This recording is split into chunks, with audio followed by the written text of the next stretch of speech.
Hello, I'm Grillenheimer. I'm returned yet again. I know not many people look at these anymore. Oh gosh, here, that's better. But I'm not worried about it. I'm just going to keep moving, and if you see something you like and grabs your heart, and go for it, okay? I've been wanting to have one video where I do mention a lot of these Christian contemporary music artists and their songs, and ones I really like. Maybe kind of move away from the Bible to some extent, but I just haven't really done that. I would like to. I don't know if I will, but this video.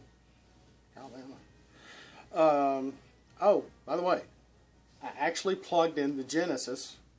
There I am. Golly, I don't like it going dark like that. To the big screen. Yes, this is the Genesis on a flat screen TV. Doesn't look too bad. It's a fuzzy, but you know. Yeah, the fuzz. But anyway. Casting Crowns did a song, I want to say 11 years, 07, somewhere around there, 08, called Praise You in This Storm. Now, I love that. I love the song. It's a wonderful song. I've got the lyrics here. I'll go over them at the very end. But basically, you know, what is... Okay, my storm is about to be this game going dark, or my audio video going dark on me every now and then. I'll just deal with it. What is your storm? We all have a storm in our life. And if you don't have Christ in your heart, you don't believe in God, it can be rough. It can be very rough if you're not going by faith at all to get through whatever it is, whether it's you're living with a single parent, you're dealing with a spouse that has an addiction of some sort, drug addictions, a family member, yourself, anything along those lines. Or something as surgery. Mine was pretty much my surgeries and what I went through when I was around 8 to 10 years old, and it went and went and went, and I kept going back. Had 3 different major surgeries, and they're like, "Oh, we think you're cured." I hope you think I'm cured. But God was with me through every one of those. He really was, and everybody kept going like, "Well, how come?" There we go.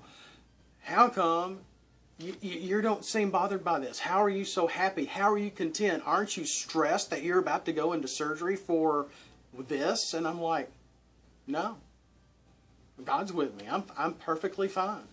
I'm not scared at all.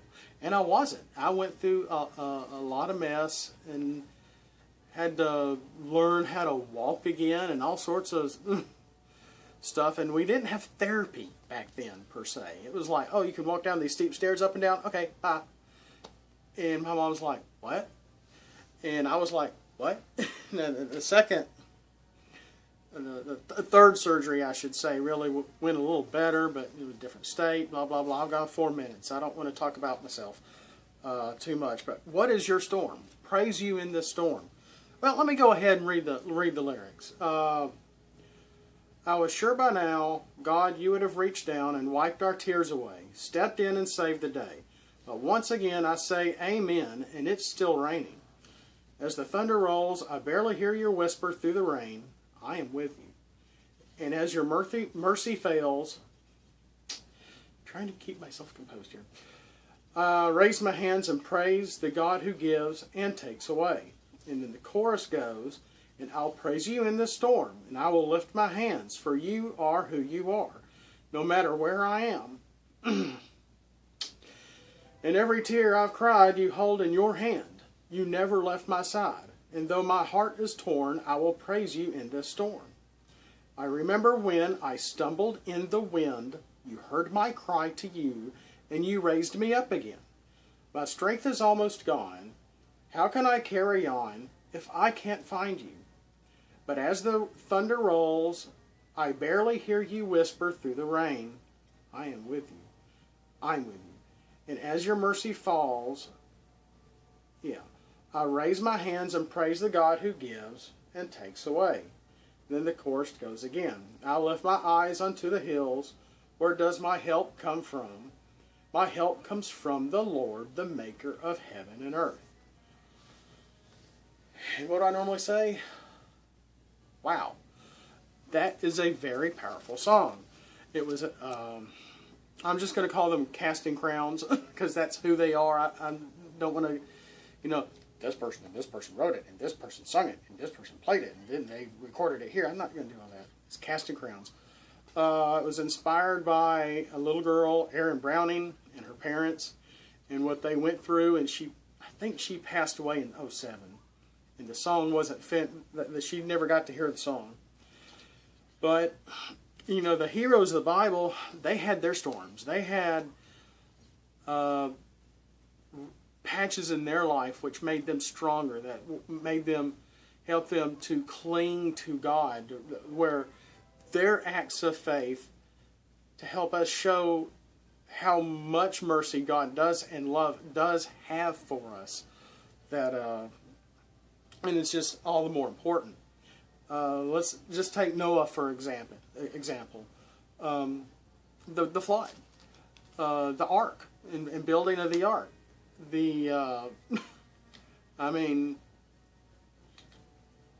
God came to Noah and said, I'm going to make it flood. I'm going to deluge everything. Very few people, your family is going to survive if you do this. Well, what did the people around Noah do? They laughed. They ridiculed him. What are you doing building a boat this large on land? And it's all there in Genesis. And he made it through. Not only did he make it through the storm of the ridicule, but he survived the 40 days and 40 nights of the flood as well. Then you have David and Goliath. His brothers were in the battle. They were about to go up against the Philistines. The Philistines had Goliath, this 9-foot monstrosity, 9-foot plus monstrosity, who was taunting them back and forth. David was the runner of the army, really. And he was younger. He wasn't really allowed to fight per se, but yet when he kept going back and told the story of, hey, your servant was dealing with your father's sheep, and a lion came and got one. I killed the lion. A bear came by. I killed the bear and got the lamb back. He's just like, what do you mean I can't fight? He just didn't understand. And so they put on the armor on him. And, the poor people of Israel, they were just thinking, what are we going to do? This guy's so big. It was one person. They have an army of people. They may not have been as big as large as the Philistine army, but still, it just took one person taunting and being a bully. I can't stand that term. And they ran. They ran away from Goliath. They were just fearful of him because he was so tall, and the things that he said. So they put on armor on David, and David's like, this is just cumbersome. I can't test this. So he took it all off, of course. He got the water, some stones from the nearest river, put them in his water skin, and goes out and knocks the guy in the head. He took care of the storm for the Israelites. What did the Philistines do? They ran for the hills. Once they saw this little boy come out and knock their Goliath in the head, and then slice his head off, man. It's the only thing he had a sword for. He didn't use the sword. Well, yeah, he did use the sword to kill him. He probably just only knocked him out with the hitting the force of the rock in the man's head, and fell down face flat. So he may not have been fully dead, but he was when he cut his head off. Wow. Um, oh goodness, and that was if you want to read the whole story, it's all in Samuel, chapter 16 through 18. It's just classics. One of the classic Old Testament biblical stories of might against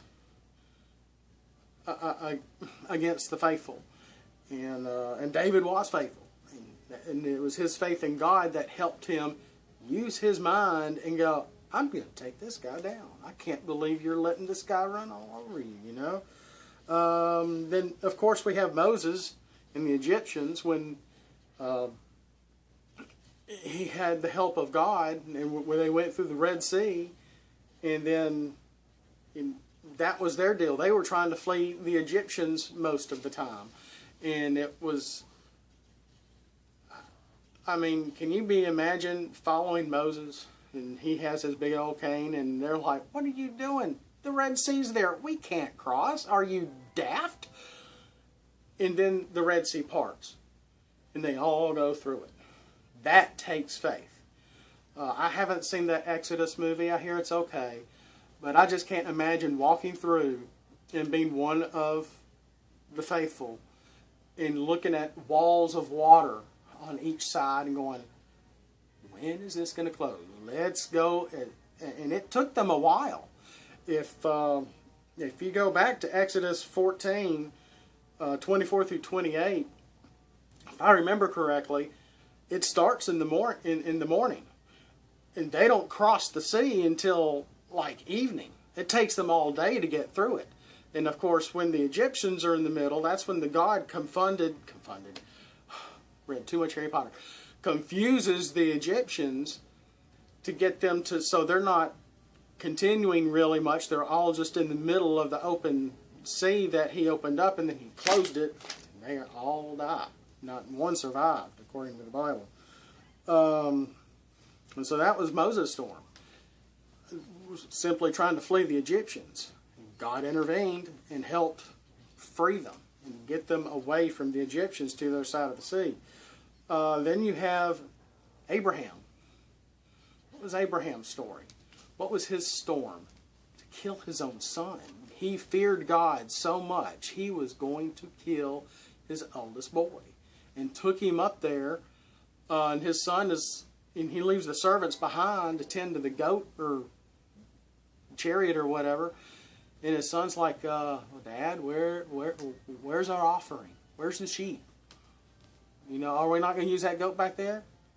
And they get up to the mountain. We don't hear anything any more written down about what they said. Who knows? There could have been more. The next thing we know, Abraham has his son wrapped up, and he's about ready to kill him. And that's when the angel of the Lord appears. He goes, Abraham, Abraham, wait, here I am. I mean, he intervenes just before he kills his own son. He goes, don't touch the boy. We believe your faith. You have got strong faith, and that's what we needed. And therefore his descendants did multiply. And it was all about, I mean, almost every story in the Bible is all about testing our faith, making us stronger. Unfortunately, it makes us, lets us know what we're made of in the worst situations. And I'll definitely say that I'm with two kids of my own. I'm sure I got more interesting times ahead of me. But if you want to read that part about Abraham, Genesis 23 verse 11. That's, you know, Abraham, Abraham, here I am, you know, cried the angel. And then we have Daniel's faith. I got my Bible out for this one. And I'm going to make this real quick because you got the king, and I'm just going to get right to the nitty-gritty. I'm not going to do a lot of setup or anything that you have. I mean, the king that, you know, was going to kill David. He put him in the den with the lions, and they put the cover on, and brought the stone, was laid over the mouth of the lion's den. and he put his signet in there, the king's seal, so they could tell if he tried to break out. And then, and remember, wasn't one of my better videos, I'll admit, but it was about manliness and being confident and being confident in your faith, confident in God is really key to being a strong person in today's world as a man is interesting as our social lives have become. I'll just put it that way. Was that the king didn't sleep very well all night. He went out the net and he was,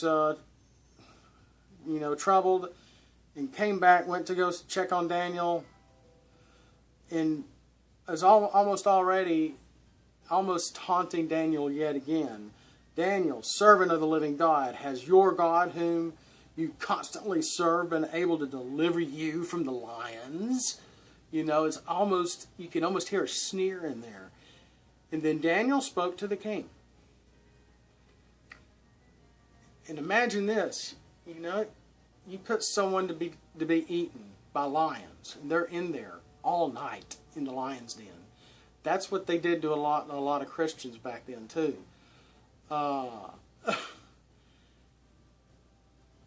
And what does Daniel have to say?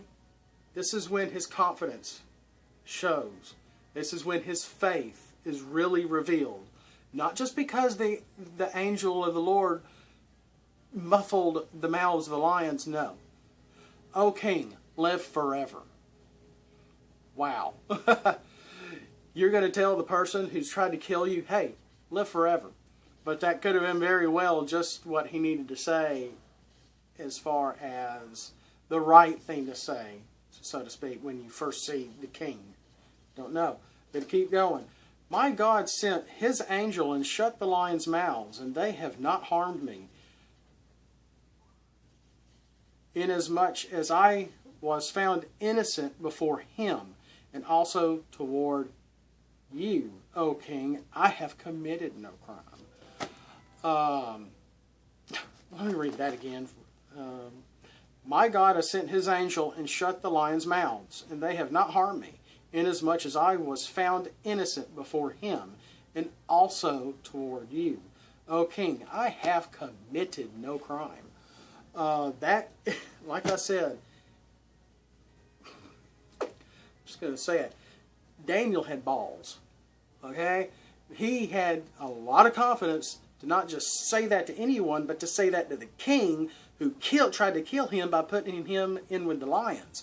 He comes back, he's still there, he's still alive. And he pretty much tells the king what for, and I'm innocent. And my God has allowed me to live. And that was Daniel's storm. I mean, he was in a lion's den all night, or all that whole time. So, I mean, whatever you're going through right now, it might be rough. It could be financial problems. It could be automobile problems. It could be your kids. It could be your parents. It could be your first cousin, your third cousin, your third cousin, or your first cousin's wife's dog's cat's neighbor or something. Something is always going on in our lives. We're always busy. And sometimes, playing a game can sometimes help clear your thoughts. Believe it or not. But also, we can't forget, try God, dude. Try God first. Pray about it. Get it off your heart. Tell him what your problems are. But remember to always praise God, whatever storm you're having. Praise him. Praise his name.